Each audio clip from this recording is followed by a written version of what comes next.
Dans cette vidéo, nous allons classer tous les concepts SMC ICT que vous pouvez voir ici. Nous allons les classer par ordre d'importance. On va les classer des concepts les plus importants. On va les mettre en haut jusqu'aux concepts qui ne sont pas du tout importants. Cette vidéo est très importante parce qu'elle va vous permettre de savoir en fait sur quoi vous devez vous concentrer, sur quoi vous devez passer le plus de temps.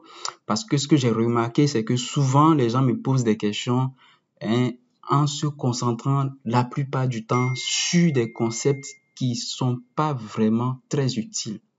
Donc ça fait qu'ils vont passer environ 80% de leur temps à chercher à comprendre des choses qui n'ont pas vraiment de sens, au lieu de passer 80% de leur temps plutôt à maîtriser les choses qui ont vraiment du sens. C'est pour ça que je fais cette vidéo, afin de vous faire ce classement qui va vraiment vous aider par la suite. Pour chaque concept, je vais choisir le concept, je vais l'expliquer un peu et je vais positionner le concept ici selon cette échelle-là de classement en fonction de la façon dont je vois les choses. Avant de continuer, s'il vous plaît, likez cette vidéo pour la donner de la force. Ça fait toujours plaisir. Rejoignez-nous sur Telegram également pour ne pas manquer des informations importantes qu'on publie là-bas.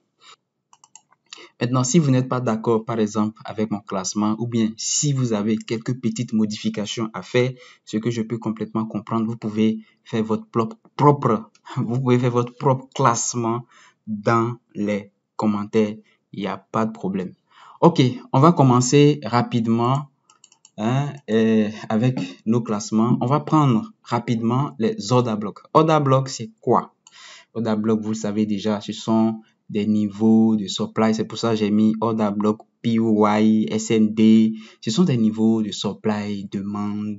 Voilà, ce sont des zones d'attaque en fait. Attendez, on va trier en même temps toutes les zones d'attaque. Ici, on a, regardons, il y a breaker block, il y a fractalité, mitigation block. Ici, il y a il y a quoi encore? On regarde. Il y a, en fait, je constate aussi que l'imbalance des fois est utilisé comme zone d'attaque. Je suis pas trop d'accord avec ça, mais on va le laisser d'abord. Ici, ce que vous devez comprendre, c'est que tous ces éléments-là, en fait, ce sont des zones d'attaque. Ce sont des zones d'intervention, en fait. Ce sont des zones d'intervention. Donc là, qu'est-ce que c'est exactement ceci? Prenons la première ligne. Ce sont, comment dire, c'est ça. Demande zone, on a le prix qui fait un niveau comme ça, un creux comme ça. Ça, c'est une demande zone. Et ça, c'est une demande zone qui a cassé un niveau important ici. Vous voyez, et ce niveau-là aussi, on peut le considérer comme aussi une petite supply. Voilà, une petite supply. Souvent, on dit que, ok, ça, c'est une supply zone faible, tout ça, mais là n'est pas l'important. Mais ici, le plus important que vous devez comprendre là, c'est que, ok, order block, POY, SND, ce sont des supply, des demandes zones qui, en fait, sont des zones d'attaque. Tout simplement. Rien de compliqué pour le moment. On continue avec, en fait, le breaker block. Le breaker block aussi, c'est très simple. En fait, c'est aussi une zone d'attaque. C'est aussi une zone d'attaque. C'est quoi? C'est que le prix fait un truc comme ça, il casse, il revient. Ce niveau-là, en fait, c'est ce qu'on appelle le breaker block, tout simplement. Donc, c'est un niveau, en fait, et comme j'ai déjà fait une vidéo là-dessus, vous pouvez aller la suivre. J'ai fait une vidéo sur ça. Vous allez suivre pour bien comprendre. J'ai fait une vidéo ici aussi. Ici, on n'est pas là pour expliquer complètement tout ça. On est là pour faire juste, comment dire, des récaps de ces concepts-là, puis classement. Donc, le breaker block, c'est ça. Le prix casse un niveau après avoir ramassé une liquidité ici. Il revient sur ce niveau-là. Donc, ici, on va dire que ça, c'est un breaker block, tout simplement. À la différence d'une mitigation block, c'est que le prix fait ça. Cette fois-ci, il ne casse pas le low. Là, vous voyez ici, il avait cassé, il casse pas. Il monte maintenant et il casse cette fois-ci le dernier high ici. Il revient sur ça. Donc ça, en fait, c'est ce qu'on appelle une mitigation block ici. Ceci. Ok. Ça, tout ça là, ce sont des zones d'intervention, ce sont des zones d'attaque. En fait, ce sont des zones où vous pouvez espérer vous positionner en fait, vous pouvez vous positionner pour espérer que le prix change de direction pour aller dans un sens que vous voulez. Donc, c'est des zones d'intervention, c'est des zones d'attaque. Vous voyez? Donc là, il y a un problème. C'est que si vous ne pouvez pas prendre le graphique déjà et vouloir vous positionner en même temps sur un niveau sans avoir fait une analyse préalable, sans avoir analysé, OK, où est-ce que le marché va aller, tout ça, tout ça. Il faut savoir où le marché a beaucoup de chances d'aller avant de chercher où se positionner pour aller dans ce sens-là. Donc, ça veut dire que cet ensemble-là ne peut pas être très important. C'est important, mais ça peut pas être le plus important. Vous voyez ce que je veux dire? Ça peut pas être le plus important parce que ça nous permet juste de nous positionner. C'est juste pour se positionner. Et malheureusement, les gens se concentrent beaucoup sur ça. Beaucoup. Les gens se passent beaucoup du temps sur ces concepts-là, alors que c'est pas ça vraiment le plus important. OK? Même si c'est quand même important. Donc, c'est pour ça que je mets ça pratiquement ici. OK? Voilà. Ici, je prends en même temps ce concept-là. Je prends ici, je prends la kill zone, par exemple. La kill zone est très importante. La kill zone, en fait, c'est la tranche horaire, en fait, où on a de la volatilité. C'est une tranche horaire où on a beaucoup de chances d'avoir de grands mouvements. Vous voyez? Donc, c'est très important. Vous voyez souvent ce qu'on dit aux débutants. Lorsqu'ils commencent à trader, on leur dit que, OK, le Forex est accessible 24 heures sur 24. Tu peux trader à n'importe quelle heure. Non, on ne peut pas trader à n'importe quelle heure parce qu'il y a des heures où le marché ne bouge pas. Il y a des heures où le marché ne bouge pas. Très important. Donc, les heures où le marché bouge, c'est à ces heures-là qu'on doit être sur les marchés pour trader. Surtout si on fait de l'intraday ou du scalping, la kill zone a vraiment son importance. Donc, je vais la mettre pour l'instant quelque part ici. La kill zone est vraiment importante. OK? Voilà, vous avez compris pourquoi. Parce que ça arrive, vous allez voir des fois, les gens, ils tradent, ils prennent une position, vous prenez une position, le marché est lent, il ne bouge pas, il traîne. C'est parce que, en fait, vous n'êtes pas positionné dans une tranche horaire où on est censé avoir du mouvement, où on est censé avoir un mouvement intéressant. C'est pour ça que le marché ne bouge pas et c'est complètement normal. Vous voyez? Donc, c'est pour ça que la kill zone est intéressante. Elle a vraiment son importance parmi les concepts. On y va et je vais prendre week off en même temps.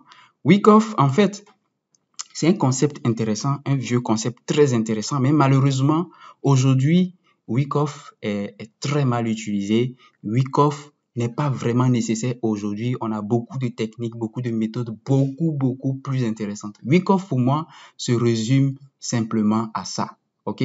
Se résume simplement à ça. Le prix qui fait pour un schéma week off simplifié, pour vendre, on a ça, le prix qui fait un high dans une supply zone, il fait un high, il casse, il fait un displacement, il revient vous nous donner une entrée ici, on cherche à vendre quelque part ici, et puis là, on a un bon mouvement. Ça, c'est pour vendre. Et l'opposé pour acheter. Donc, ça fait que tout le schéma de week-off avec beaucoup de noms compliqués, bizarres, tout ça, on n'en a pas vraiment besoin. Je suis désolé, je mets week-off quelque part ici. Je suis désolé, les amis. On y va. Je vais prendre quel concept maintenant? Je vais prendre l'AMD. L'AMD, accumulation, manipulation, distribution, c'est un concept très intéressant pour moi. C'est intéressant parce que pour l'AMD, on vous dit quoi? On vous dit tout simplement que lorsque vous avez une bougie comme ça, une bougie haussière, en fait, comme ça, OK? Le prix a beaucoup de chances, en fait, pour créer la bougie haussière. Dans un premier temps, le prix va faire la mèche, en fait, de la bougie haussière avec ce mouvement-là qu'on qualifie souvent de faux mouvement. Donc, le prix va faire dans un premier temps un faux mouvement qui est considéré comme une manipulation avant de continuer le vrai mouvement. OK? Donc, c'est là on parle de accumulation, manipulation, distribution. Donc, le prix va faire quoi? Il va faire l'accumulation et la manipulation en faisant la mèche. OK? Et il va faire la distribution en allant dans le sens du mouvement. C'est ça l'AMD. Et c'est pareil pour une bougie baissière. Vous voyez, l'AMD, c'est pas mal du tout. Le prix ne fait pas toujours ça. Des fois, la mèche que le prix va faire n'est pas forcément une manipulation. La mèche que le prix fait n'est pas forcément une manipulation. Parce que quand vous allez vous observez bien le graphique, vous prenez des bougies, vous allez voir que, ok, cette mèche, des fois, peut être juste un petit range, en fait, que le marché crée dans les time frames inférieurs et casse le haut du range pour aller dans le sens du mouvement. Ça arrive très souvent aussi. Ouais, donc ça fait que l'AMD, c'est un concept intéressant. Ok, c'est un concept intéressant. Donc, disons que je vais le mettre un peu quelque part ici. Il est intéressant, je le mets quelque part ici, mais il n'est pas plus important que la kill zone, donc je laisse la kill zone quelque part ici. On continue avec l'order flow. L'order flow, en fait, c'est un concept mal compris, malheureusement, dans le monde SMC-ICT, parce que l'order flow, en fait, le concept de l'order flow est basé sur, en fait, sur le biais des institutions, on va dire, sur la structure du marché des institutions. Vous voyez? Donc, le concept order flow, c'est quoi? C'est que, ok, on tente d'anticiper, en fait, le mouvement sur la base des institutions. Ça, c'est clair. Mais ce que je veux dire ici, c'est que on se dit quoi? Ok, le marché évolue dans le sens où il doit ramasser des liquidités pour aller ramasser d'autres liquidités. Mais le seul problème de l'order flow ici, c'est que lorsque vous prenez toutes les vidéos order flow, vous allez voir que tout ce qu'ils font, ils ne font que vous raconter quoi? La structure du marché, c'est tout. C'est tout. C'est la structure avec des pics, des creux de plus en plus haut. Ça se résume à ça. Mais vous allez voir que quand vous prenez des vidéos sur le order flow, ils ont toujours du mal à expliquer cet order flow là. Pourquoi? Parce que c'est pas vrai. Le order flow, c'est n'importe quoi. J'ai fait une vidéo là-dessus où j'ai expliqué. La vidéo, c'est le mensonge de l'order flow. Vous pouvez voir parmi mes vidéos pour bien comprendre tout ce que j'ai dit là-bas. Vous allez voir que tout ce qu'on vous raconte à propos de l'order flow, c'est rien que du n'importe quoi. Parce que tout revient en fait à une tendance haussière. Une tendance haussière pour un order flow haussier, une tendance haussière. Le prix fait des pics de plus en plus haut, des creux de plus en plus haut. Maintenant, on va vous dire que, ok, la structure, le prix fait pas comme ça, sinon, quoi. Non. De l'autre côté, on a l'order flow baissier, tout ça. Quand on vous explique les choses, vous allez voir que c'est pas différent, en fait. C'est finalement la même chose. Honnêtement, c'est la même chose. Suivez les vidéos, vous allez voir que c'est exactement la même chose. Ça fait que ce concept d'order flow dans le monde ICT n'a pas vraiment de sens. Le vrai order flow que moi je connais, que j'ai étudié et que je trouve vraiment logique, c'est l'order flow qui est dans l'autre monde de trading, qui est le monde où on parle vraiment des flux. Dans le carnet d'ordre, on voit les flux, on voit tout ça. Là, ça a vraiment de l'importance. Mais l'order flow ici, en SMC-ICT, pour moi, ça n'a pas d'importance. Donc, je mets ça ici, je mets ça au même niveau que, voilà, un peu au-dessus de Wyckoff. Let's go. On y va. On va prendre quel concept maintenant? Je prends SMT divergence. SMT divergence, en fait, c'est un concept très intéressant que j'ai pas encore fait une vidéo là-dessus, je prévois le faire dans pas longtemps. L'SMT divergence, en fait, disons que c'est le concept que j'ai découvert sur ICT que je trouve très intéressant. Je trouve très intéressant, honnêtement, parce que ça a quand même du sens. Ici, c'est quoi? C'est que on observe l'évolution de deux actifs qui sont fortement corrélés. Donc, on prend par exemple le SP500, par exemple, SP500 avec le Nasdaq. Vous allez voir qu'ils sont fortement corrélés positivement. Ça veut dire que les deux graphiques évoluent pratiquement, je peux dire, à 98% dans le même sens. Quand le SP500 monte, le Nasdaq monte. Quand le SP500 chute, le Nasdaq chute. Quand le SP500 consolide, le Nasdaq consolide également. Donc, en fait, c'est sur la base de cette corrélation forte entre ces deux actifs-là, entre deux actifs, qu'on a la stratégie SMT divergence. Donc, l'idée, c'est de détecter en fait une période où, au lieu que les deux actifs qui sont fortement corrélés, donc censés bouger dans le même sens, au lieu de ça, lorsqu'on a un des actifs qui ne bouge pas dans le sens prévu. Lorsqu'on a cette irrégularité-là, c'est très intéressant et ça nous permet de créer en fait cette stratégie de divergence en fait entre deux actifs qu'on appelle SMT divergence, que ICT appelle Smart Money Technique. Donc ça, j'ai trouvé ça très intéressant comme concept. Ok, c'est intéressant, on peut construire une bonne stratégie de trading là-dessus. Donc lui, je vais le mettre même un peu plus haut que l'AMD. Mais la kill zone est beaucoup plus importante d'ici là. On continue, je vais prendre la distribution et l'accumulation. Distribution, accumulation. J'ai fait des vidéos là-dessus. Au fait, ça, ce sont des concepts que vous connaissez. On va vous dire que accumulation, c'est lorsque le prix fait, comment dire, lorsque le prix dans une tendance haussière fait comme ça, fait un petit range comme ça et évolue, et on va dire qu'on a une accumulation. Disons qu'on avait une tendance baissière avant. Ensuite, le prix fait ça, il continue, on va vous dire qu'on a une réaccumulation. Il fait ça, il continue, on va vous dire qu'on a une réaccumulation. Lorsque le prix fait ça, il chute, on va vous dire qu'on a une distribution. Il fait ça, il chute, on va vous dire qu'on a une redistribution, ainsi de suite. C'est des concepts qui n'ont pas d'importance. Accumulation, manipulation, distribution, accumulation, redistribution et tout ça là, ça n'a pas d'importance. Pourquoi? Parce que déjà, vous ne pouvez pas, vous pouvez savoir qu'il y a eu accumulation qu'après qu'il y ait eu accumulation.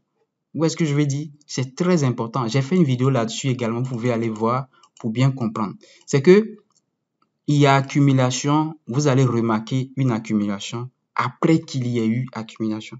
Vous allez remarquer, par exemple, regardez, lorsque le marché est en consolidation comme ça, vous ne pouvez pas savoir dans un premier temps si on aura une accumulation, une distribution, ou bien une réaccumulation, une redistribution. Non, il faut que le marché casse et continue la hausse avant que vous sachiez que, en fait, là, c'était une accumulation.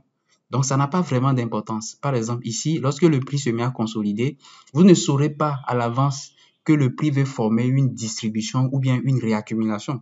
Si le prix casse en haut, vous allez dire, ah, ici, c'était une réaccumulation. Si le prix cassait en bas, vous allez dire, oh, là, c'était une distribution. On ne peut pas savoir l'avance. Donc, ça n'a pas vraiment d'importance. Pourquoi?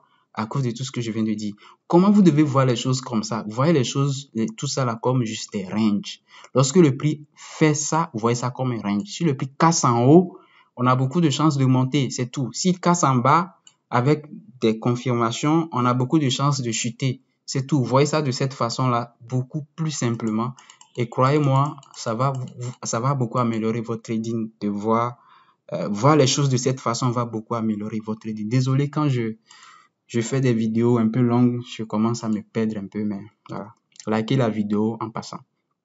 On continue donc, accumulation, distribution, tout ça. Je vais les mettre complètement en bas de l'échelle, ok? Oui, c'est pas utile, ça va pas vraiment vous aider. Je suis désolé. Prenons fractalité et analyse multi-time frame. La fractalité, analyse multi-time frame, disons, c'est pas trop différent, en fait, ces concepts-là. Les gens essaient de les dissocier, mais c'est pas trop différent. C'est pratiquement la même chose. C'est toujours le top-down analysis. Ça veut dire quoi? Ça veut dire qu'on fait l'analyse des gros time frames en descendant progressivement vers les petits time frames. C'est tout. Donc, vous voulez vendre sur un gros niveau de résistance, par exemple. Le prix vient sur un niveau de résistance. Vous attendez ici, par exemple, vous voyez le prix ici, par exemple, en daily, ok? Vous attendez, vous mettez en évidence la zone, vous descendez en M15 pour attendre une confirmation. Le fait de quitter daily pour aller plus bas, c'est ça qu'on appelle l'analyse multi-time frame. C'est tout. Donc, c'est pas compliqué, c'est simple. L'analyse multi-time frame, c'est prendre en compte l'ensemble des unités de temps pour faire les analyses. Commencer les analyses sur les gros time frames en descendant progressivement vers les petits time frames afin de ne pas manquer d'informations. Parce que lorsqu'on va directement sur les petits time frames M5, M1 pour faire des analyses, malheureusement, c'est ce qu'on constate aujourd'hui avec beaucoup de traders. Ils vont directement sur les petits time frames pour faire des analyses. C'est vraiment très mauvais. Il faut toujours commencer très haut et prendre en compte l'ensemble des time frames, l'ensemble des zones pour pouvoir mieux analyser et anticiper le prix. Donc, ça fait que L'analyse multi-time frame est vraiment importante. Je vais la mettre ici, en haut de SMT divergence, AMD, je mets l'analyse multi-time frame ici. Ok, très important. Voilà, on continue avec quoi? Prenons le premium discount. Premium discount, c'est un concept, en fait, pas intéressant. C'est pas trop ça. C'est là pour, disons, ça embrouille les gens. C'est un concept qui va vous embrouiller beaucoup. Premium, le prix est dans un premium discount, tout ça. C'est pas trop nécessaire comme concept, ok? C'est pas trop nécessaire. Ici, on vous dit quoi? On vous dit que, ok, le prix, il fait ça. Voilà, lorsque le prix commence la correction, on trace ce niveau-là, on prend le 50% de Fibonacci, on vous dit que, ok, ici c'est le discount, le premium, et ici c'est le discount. Donc ici, en fait, on va chercher des opportunités d'achat toujours ici, en fait. Donc, c'est ça. Mais sauf que ça dépend des stratégies. Donc, ce concept n'est pas mal, mais c'est pas toujours utile, en fait. C'est pas toujours utile. Pourquoi? Parce que ça va sérieusement vous embrouiller. Et là, je vous le dis clairement, ça va sérieusement vous embrouiller si vous voulez toujours voir les choses dans ce sens-là. Parce que le prix évolue. Lorsque le prix change un peu de configuration, vous êtes troublé. Où est le nouveau premium? Où est le quoi? Tout ça, ça devient compliqué. Donc, ça fait que ce concept-là n'est pas trop utile. OK? Je vais le mettre quelque part ici. Je vais le mettre quelque part ici. Il n'est pas mauvais non plus. OK? Donc, je vais le mettre quelque part ici. L'exercice est vraiment super intéressant. Je commence à prendre plaisir, vous voyez. On continue avec l'OTE. L'OTE, en fait, il est intéressant parce que ici, on essaie de voir, en fait, de mesurer la profondeur d'une correction. On se dit tout simplement que, ok, lorsque le prix, il fait cette impulsion-là, le prix, pour pouvoir avoir une entrée très intéressante, c'est qu'il faut attendre le prix quelque part en bas ici, ok, dans un retracement profond. Donc, je ne vais pas donner de pourcentage, vous connaissez tout ça déjà. Il faut attendre le prix dans un gros retracement avant de chercher une opportunité d'achat.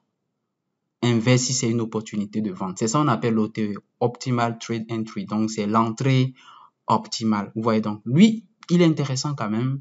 Il est mieux, il est intéressant, un peu mieux que le premium discount, tout ça. Il est intéressant, pas mal du tout. Il peut aider. Donc, c'est ça. Lui, je pense qu'on va le mettre quelque part ici. Ok, on va le mettre quelque part ici. Il n'est pas mal du tout. On continue avec la liquidité. Prenons la liquidité. La liquidité, c'est la base, en fait, des concepts SMC ICT. C'est la base. C'est la base. Malheureusement, je suis vraiment désolé de le dire, mais la liquidité ne va pas vraiment vous aider. La liquidité, la façon dont elle est utilisée, la façon dont elle est mise en avant, ne va pas vraiment vous intéresser dans votre trading. Parce que les gens vont vous dire que, ok, lorsque vous rentrez ici, lorsque vous rentrez vous vendez ici, attendez, je vais prendre ça. Lorsque vous avez par exemple le prix qui fait un truc comme ça, voilà, le prix qui vous donne une entrée quelque part ici, le prix doit aller chercher cette liquidité-là. Donc, il faut faire ceci. Vraiment, malheureusement, la liquidité ne va pas vraiment vous aider. Quelle que soit la liquidité, que ce soit buy side liquidity, sell side liquidity, tout ça. Déjà, ça vous pousse à avoir de mauvais take profit. Vraiment, de très mauvais take profit, de très mauvais objectifs. Vous voyez? Et ça pousse vraiment à faire de mauvaises analyses parce que vous ne saurez jamais quelle est la liquidité que le prix va prendre pour aller dans un sens donné. Vous ne saurez jamais. Vous êtes obligé d'attendre que ça arrive. Vous ne saurez jamais. Donc, vous venez sur le graphique et pratiquement, vous avez l'impression que tout peut être liquidité. Tous les pics et les creux peuvent être des liquidités. On vous dit que pic, creux, trend line, tout c'est de la liquidité. Mais finalement, vous allez faire quoi? Donc, vraiment, ça complique vraiment les analyses et vous n'avez pas vraiment besoin forcément de ça pour faire de très bonnes analyses. Vraiment, je vous le dis honnêtement. Maintenant, la liquidité, j'étais tenté de la mettre quelque part ici, Mais je suis gentil, je vais la mettre ici.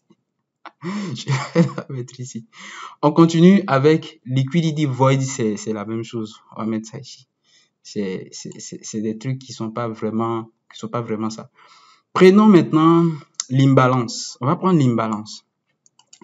L'imbalance, malheureusement, pour moi, n'est pas utilisé comme ça devrait. Ok?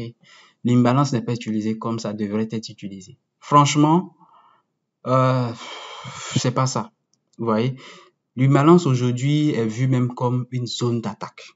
Une zone d'attaque, les gens font des entrées dans l'imbalance, tout ça. Et vraiment, c'est décevant, ok? C'est décevant. On va pas trop parler de l'imbalance, vous savez déjà. Je vais mettre l'imbalance quelque part ici.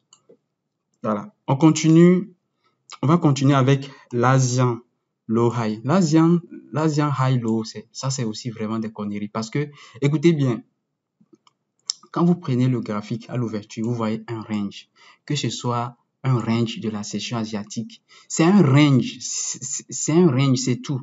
Vous voyez, vous ouvrez le graphique, vous voyez, ok, on a une consolidation de la session asiatique. C'est une consolidation.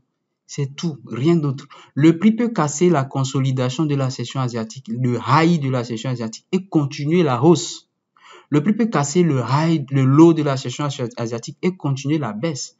Le prix ne va pas forcément à chaque fois, en fait, casser le high et revenir casser le low avant de continuer la hausse. Non. Et malheureusement, c'est ça. Les gens veulent voir à chaque fois, voir le prix casser le high, casser le low avant d'aller dans un sens donné. Et malheureusement, les gens ratent beaucoup d'opportunités parce que le prix ne fait pas toujours ça. Le prix fait souvent, c'est un range. Donc le prix, lorsqu'il sort du range, si il y a pas vraiment d'obstacle de l'autre côté, le prix va continuer la hausse. S'il sort du range par le bas, s'il n'y a pas vraiment d'obstacle derrière, il va continuer la baisse. Il y a beaucoup de chances. Maintenant, surtout si on est dans un bon biais, tout ça là. Vous voyez? Donc, c'est vraiment important de comprendre ça. OK? Donc, c'est ça. Donc, la session l'Asian High Low, pour moi, non. C'est vraiment pas du tout important comme concept. Je mets ça quelque part ici. Ok, quand je fais mes analyses, je ne m'attarde même pas sur les petits trucs comme ça parce que ce que je fais, oubliez, on continue. Prenons maintenant la mitigation. La mitigation, en fait, la façon dont moi je vois la mitigation, la façon dont la mitigation est présentée, c'est présenté juste comme un retest d'une supply demand zone, en fait. La mitigation. Vous voyez, c'est présenté juste comme un retest d'une supply demand zone. C'est tout ce que vous allez voir. OK? Et vraiment, la mitigation, si je veux voir par ordre d'importance avec tout ce que j'ai mis ici, breaker block, tout ça, premium discount, imbalance, je vais mettre la mitigation quelque part ici. OK? Je vais mettre la mitigation quelque part ici. On continue avec l'inducement. Inducement.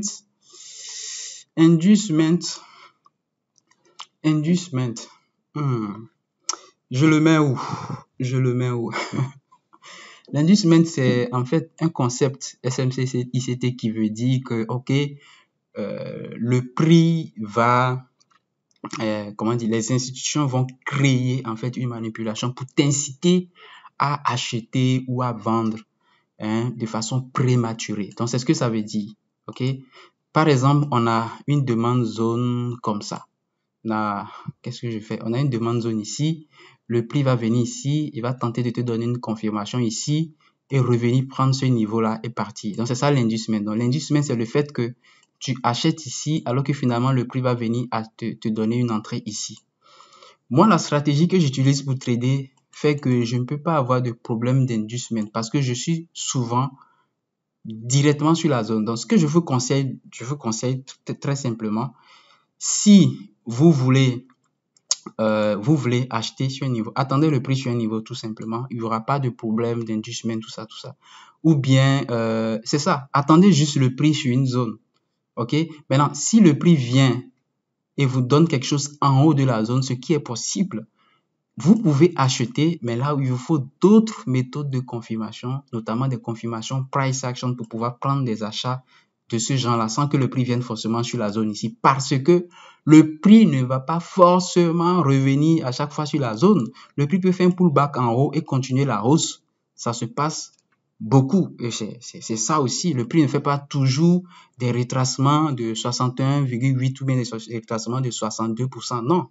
Si le prix devait faire très souvent des retracements de ce genre-là, imaginez un peu les types de graphiques qu'on aura. Ça allait avoir ça allait être des graphiques comme ça, avec à chaque fois des gros retracements. Non, souvent le prix fait des retracements comme ça. Des retracements comme ça. Lorsque la tendance est forte, le prix ne retrace pas aussi fortement comme c'est le cas avec l'OTE. Ok? Donc ça fait que l'inducement, je dis pas que c'est mauvais, mais c'est pas important, ça va pas trop t'aider en fait dans ton trading. C'est tout ce que je dis. Ok? C'est tout ce que je dis. Donc je vais le mettre quelque part. Je vais le mettre quelque part ici. Ok? Quelque part ici, c'est pas mal. On continue. Ici, on a New York and London Reversal.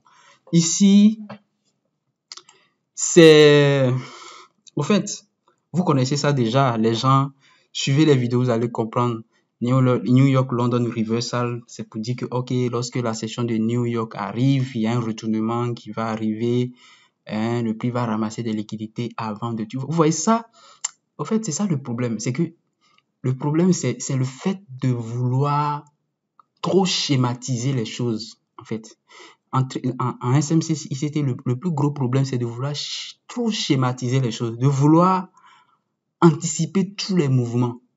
Vous voyez, de vouloir anticiper tous les mouvements. C'est de vouloir dire que, au fait, on comprend tous les mouvements du prix. C'est impossible. C'est impossible. Vous voyez, ce concept n'est pas vraiment important. Sérieusement, il n'est pas important. Je vais le mettre quelque part ici. Maintenant, il reste un dernier concept. Lui, c'est le biais. Le biais, c'est le fait d'analyser le prix et de savoir où est-ce que le marché a beaucoup de chances d'aller. Dans quelle direction, en fait, le prix a beaucoup de chances d'aller. Vous voyez, le biais, c'est le fait d'analyser le marché pour savoir, ok, quelle est la tendance, quelle est la structure, tout ça. Lorsque vous ne savez pas où le marché va aller, vous ne saurez pas sur quelle zone vous positionner. Vous voyez, vous ne saurez pas quelle zone choisir. Donc, le plus important, vraiment, c'est ça. C'est le premier, vraiment, sans deuxième, c'est le biais. C'est vraiment le biais. Le biais, je pouvais mettre à côté, la structure, ok. C'est pas trop différent, ok. Pas trop différent. Donc, au fait, le plan, c'est ça. C'est que vous analysez, en fait, vous prenez le graphique, vous tentez de savoir dans quelle direction nous allons aller. C'est ça le problème. Où est-ce que le prix a beaucoup de chances d'aller dans les prochaines heures, prochaines minutes? Donc ici, vous utilisez toutes les stratégies que vous avez pour pouvoir analyser le graphique pour savoir où le marché a beaucoup de chances d'aller. Vous faites ces analyses-là dans la kill zone, c'est-à-dire dans les meilleures périodes où vous avez beaucoup de chances d'avoir de vrais mouvements. Donc, vous venez sur les graphiques dans les périodes kill zone pour faire les analyses. Et la première des choses que vous allez faire, c'est de chercher vraiment la direction du prix. Est-ce qu'on va monter ou est-ce qu'on va chuter ou est-ce qu'on va rester en range? Lorsque vous avez cette information que, ok, aujourd'hui, on a beaucoup de chances de monter, d'aller à la hausse. Donc, vous allez chercher en fait les zones de supply ou de demande sur lesquelles vous allez vous positionner pour aller dans ce sens-là. Vous voyez, vous allez chercher des zones de supply ou de demande sur lesquelles vous devez vous positionner pour aller dans ce sens-là, tout simplement. Maintenant, lorsque vous allez quitter ici, en fait, ici, pour venir chercher les zones de supply et de demande, vous aurez besoin de faire des analyses multi-time frame. Forcément, vous aurez besoin de faire des analyses multi-time frame pour pouvoir quitter le gros time frame, le biais qui sera détecté sur le gros time frame. Vous aurez besoin de faire des analyses multi-time frame avant de venir choisir les zones peut-être sur les petits time frame pour rentrer. Bien que sur les gros time frame aussi, vous pouvez identifier des zones là-bas. Vous voyez? Maintenant, le SMT divergence peut vous aider en fait dans ces analyses. L'AMD également peut vous aider également dans ces analyses-là. Mais pour Pour le reste, je ne dis pas que c'est inutile, non. Le reste, ça peut vous aider, mais ça va moins vous aider, en fait, que tout ce que vous avez ici. C'est très important. Donc, si vous devez consacrer une grande partie de votre apprentissage à certains concepts, ça devrait être vraiment la maîtrise d'ici, la maîtrise de ceci. Vous voyez, la maîtrise de ceci, la compréhension de ceci, la maîtrise de l'analyse multi-time frame. SMT divergence et AMD, c'est pas forcément nécessaire parce que ça, c'est des stratégies. Donc, ça, c'est des stratégies entières. Donc, ça dépend en fait de si vous utilisez ces stratégies-là dans votre trading. Vous voyez? Donc, j'espère vraiment que cette vidéo vous a été utile. Et si c'est le cas, likez-la en même temps. Laissez un commentaire. Donnez-moi votre classement à vous. Hein, et voilà, ça fait toujours plaisir. C'était Roland Trading. Merci et ciao.